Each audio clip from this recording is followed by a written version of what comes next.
बिस्मिल्लाहिर्रहमानिर्रहीम। अस्सलाम वालेकुम। इस वीडियो में हम बात करेंगे चैप्टर 11 फर्स्ट एबोलॉजी चैप्टर 11 यानी बायोएनर्जेटिक्स से related most important and most repeated long and short questions. Long और शॉर्ट क्वेश्चंस की तरफ जाने से पहले मैं आप लोगों का शुक्रिया अदा करना चाहता हूँ कि आप लोगों ने मेरी वीडियोज़ को पसंद किया, कमेंट किया और उम्मीद करता हूँ कि आइंदा भी आप लोग इसको लाइक करेंगे, शेयर करेंगे और सब्सक्राइब भी करेंगे। तो इस शुक्रिया के साथ आगे बढ़ते हैं। चैप्टर 11 की बात करें तो इसकी पेयरिंग चैप्टर 5 के साथ है, यानी चैप्टर 5 से लॉन्ग क्वेश्चन के तौर पे ए पोर्शन आएगा, जबकि चैप्टर 11 से बी पोर्शन आएगा। लॉन्ग क्वेश्चन में टोटल 6 टॉपिक्स आपके साथ डिस्कस करूँगा, जिनमें से पहले 4 इंतहाई अहम हैं, जिनको छोड़ना बिल्कुल ही गलत होगा, नुकसानदेह हो सकता है, जबकि 2 एडिशनल होंगे। अगर आप उनको कर लेते हैं तो इंशाल्लाह लॉन्ग क्वेश्चन वाला पोर्शन 100% आपका मुकम्मल हो जाएगा। तो बिना वक्त ज़ाया किए हम स्टार्ट करते हैं लॉन्ग क्वेश्चंस को या टॉपिक्स को, जो कि इस चैप्टर में से एज ए लॉन्ग क्वेश्चन के तौर पे पूछे जा सकते हैं। चैप्टर 11 बायोएनर्जेटिक्स में 4 से 6 टॉपिक ऐसे बताए जाएंगे जो कि लॉन्ग क्वेश्चन के लिए करने हैं। 4 इंतहाई अहम हैं जो बिल्कुल नहीं छोड़े जा सकते, जबकि 2 एडिशनल उनके करने से 100% इंशाल्लाह लॉन्ग का पोर्शन क्लियर हो जाएगा। तो पहला टॉपिक नॉन साइक्लिक फास्फोराइलेशन इंतहाई अहम है और 100% इसको तैयार किया जाना चाहिए। बिल्कुल भी किसी हवाले से इसमें कोई कमी कोताही नहीं होनी चाहिए। इसमें से एक शॉर्ट क्वेश्चन भी बनता है जो जी स्कीम के नाम से होगा। Topic number 2 Calvin cycle. Calvin cycle एक इंतहाई अहम टॉपिक है और अक्सर लॉन्ग क्वेश्चन के तौर पे पूछा जाता है। इसके 2-3 नाम हैं, मुख्तलिफ नामों से ये पेपर में इसका सवाल बनता है। Light independent reaction, Calvin cycle, dark reaction, ये इसके मुख्तलिफ नाम हैं जिसके तौर पे ये क्या है, पेपर में इससे रिलेटेड सवाल पूछे जाएंगे। तो केल्विन साइकिल के हवाले से शॉर्ट क्वेश्चंस भी बनते हैं, जैसे कि इसकी डेफिनेशन हो गई, या फिर why it is known as C3 pathway, या इसमें एक शॉर्ट क्वेश्चन बनता है रूबिस्को के नाम से। Topic number 3 glycolysis. ग्लाइकोलिसिस भी इम्पॉर्टेंट टॉपिक है लॉन्ग क्वेश्चन के तौर पे। इसके 2 हिस्से हैं, 2 फेसेस के अलग अलग पूछा जा सकता है उनके बारे में। इसकी सिर्फ आउटलाइन, इसका स्केच, इसकी डायग्राम पूछी जा सकती है, इसकी डिस्क्रिप्शन और डायग्राम दोनों पूछी जा सकती हैं। किसी भी हवाले से इसका लॉन्ग क्वेश्चन बनता है, शॉर्ट नोट इसके ऊपर आ सकता है और इवन किसी एक फेज़ के बारे में शॉर्ट क्वेश्चन पूछा जा सकता है। तो ग्लाइकोलिसिस भी इंतहाई अहम टॉपिक कंसिडर किया जाता है। टॉपिक नंबर 4, टॉपिक का नाम है क्रेब साइकिल। क्रेब साइकिल भी इन्हीं 3 टॉपिक्स की तरह इंतहाई इम्पॉर्टेंट टॉपिक है और इस टॉपिक का भी मतलब सिर्फ़ और सिर्फ डायग्राम, इसका स्केच पूछा जा सकता है। इसकी एक्सप्लेनेशन यानी डिस्क्रिप्शन और स्केच डायग्राम दोनों इकट्ठे पूछे जा सकते हैं। तो ये 4 टॉपिक ऐसे हैं जो इंतहाई अहम हैं, जिनका 100% होना क्लियर है। अगर इन 4 टॉपिक्स को करते हैं तो लॉन्ग क्वेश्चन के तौर पे आप इस चैप्टर को 97% मुकम्मल कर लेंगे। 3% रह जाने वाला हिस्सा, यानी इसको 100% करने के लिए आप, मेरी राय है कि 2 मज़ीद टॉपिक और ऐड करें। उनमें टॉपिक नंबर 5 बनता है इस तरतीब से, वो है साइक्लिक फास्फोराइलेशन, जबकि टॉपिक नंबर 6 बनता है इस एतबार से जिसका नाम है difference between aerobic and anaerobic respiration. इसका डिफरेंस वैसे तो शॉर्ट क्वेश्चन के तौर पे भी इम्पॉर्टेंट है, लेकिन लॉन्ग के तौर पे भी आप कर लेंगे तो इंशाल्लाह 100% लॉन्ग क्वेश्चन वाला पोर्शन कंप्लीट हो जाएगा, क्लियर हो जाएगा। हमारे पास लॉन्ग क्वेश्चंस या लिस्ट लॉन्ग क्वेश्चंस की या टॉपिक्स की जो इस चैप्टर के इम्पॉर्टेंट हैं।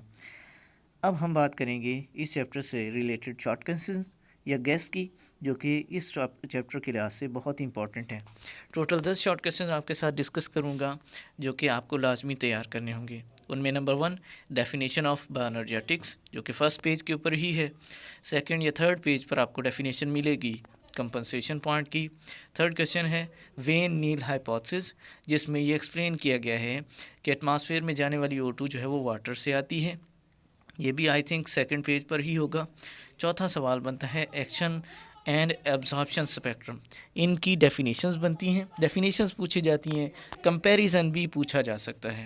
जबकि क्वेश्चन नंबर 5 कैरोटीनाइड्स या एक्सेसरी पिगमेंट, नोट आ सकता है, डेफिनेशन आ सकती है, इंपॉर्टेंस आ सकती है कैरोटीनाइड्स या एक्सेसरी पिगमेंट्स के बारे में।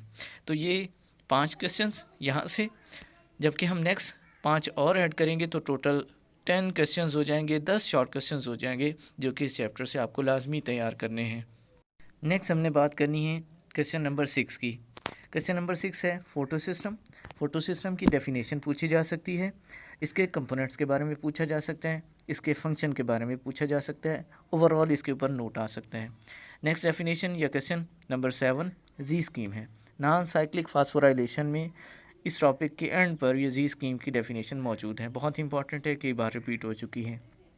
क्वेश्चन नंबर 8 रुबिस्को एक स्पेसिफिक प्रोटीन है जिसकी एक्सप्लेनेशन हमें केल्विन साइकिल या डार्क रिएक्शन या लाइट इंडिपेंडेंट रिएक्शन में मिलती है, और ये एक इम्पॉर्टेंट प्रोटीन है। इवन के इम्पॉर्टेंट शॉर्ट क्वेश्चन भी है जो कि डेफिनेशन के तौर पे, नोट के तौर पे, what you know about Rubisco इस तौर पे क्वेश्चन के इसके तौर पे यह इसका क्वेश्चन आ सकता है। Question number 9 differentiate between aerobic and anaerobic respiration. कम से कम 3 से 4 पॉइंट ऐसे देने होते हैं जो एरोबिक और एनएरोबिक रेस्पिरेशन के बारे में होते हैं। समटाइम रेस्पिरेशन से ही क्वेश्चन इस तरह भी आ सकता है कि differentiate between alcoholic and lactic acid fermentation, जो कि एरोबिक रेस्पिरेशन की 2 टाइप्स हैं, तो उनका भी डिफरेंस आ सकता है। एरोबिक एंड एनारोबिक रेस्पिरेशन का भी डिफरेंस आ सकता है। क्वेश्चन नंबर 10 लास्ट हमारा ये शॉर्ट क्वेश्चन बनेगा, ये इंतहाई अहम है, बहुत दफ़ा ये आ चुका है, सिंपल है, इसमें भी 3 से 4 पॉइंट आपको देने होंगे डिफरेंस या कंपैरिजन के तौर पे, जबकि एमसीक्यूज़ के हवाले से भी ये शॉर्ट क्वेश्चन इंपॉर्टेंट है। क्वेश्चन है differentiate between chlorophyll A and chlorophyll B. इस टॉपिक का ताल्लुक इस शॉर्ट क्वेश्चन का ताल्लुक टॉपिक क्लोरोफिल या क्लोरोप्लास्ट वाले से है, वहाँ से ये क्वेश्चन आया है, और बिल्कुल सिंपल से 3 से 4 पॉइंट्स होंगे जो कि हमें इसमें देने होते हैं क्लोरोफिल ए और बी के डिफरेंस के अंदर। तो ये हमारे पास थे शॉर्ट क्वेश्चंस जो कि इस चैप्टर से पूछे जाते हैं और पेपर पॉइंट ऑफ व्यू से बहुत ही ज़्यादा इंपॉर्टेंट माने जाते हैं। लॉन्ग और शॉर्ट क्वेश्चंस बताने का मकसद या गेस बताने का मकसद ये नहीं कि आप अपनी स्टडी को जो है वो लिमिटाइज़ करें। इनके बताने का मकसद ये है कि आप कम से कम ये इंश्योर कर लें कि आपको इन टॉपिक्स को लाजमी क्लियर करना है, जबकि मैक्सिमम आप जितनी स्टडी कर सकते हैं वो करें, वो आपके लिए ज़्यादा से ज़्यादा फ़ायदेमंद होगी। ख़ासकर इस चैप्टर की अगर हम बात करें तो ये वैसे भी MD-CAT पॉइंट ऑफ व्यू से इम्पॉर्टेंट है। अगर आप मैक्सिमम जितना करेंगे उतना ही ज़्यादा आपको फ़ाइनल एग्ज़ाम में भी फ़ायदा देगा, और साथ ही साथ MD-CAT हवाले से या बाकी जितने भी एग्ज़ाम्स हैं उन हवाले से भी आपको ये क्या है फ़ायदेमंद साबित होगा। तो कोशिश करें ज़्यादा से ज़्यादा स्टडी करें। अगर ज़्यादा नहीं कर सकते तो कम से कम इन क्वेश्चंस को लाजमी तैयार कर लें।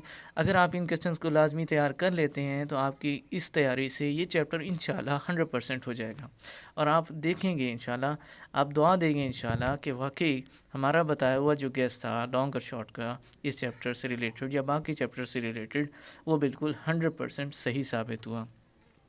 उम्मीद है कि आप लोगों को क्लियर हो गया होगा कि आपने क्या करना है, कौन से टॉपिक्स और क्वेश्चंस को तैयार करना है, किस लिहाज से तैयारी करनी है। मज़ीद मेहनत के साथ आगे बढ़ते रहें, दुआओं में याद रखें। किसी किस्म का कोई सवाल है तो कमेंट में पूछें, किसी किस्म की कोई मज़ीद वीडियो जो आपको चाहिए वो आप कमेंट में कमेंट कर सकते हैं।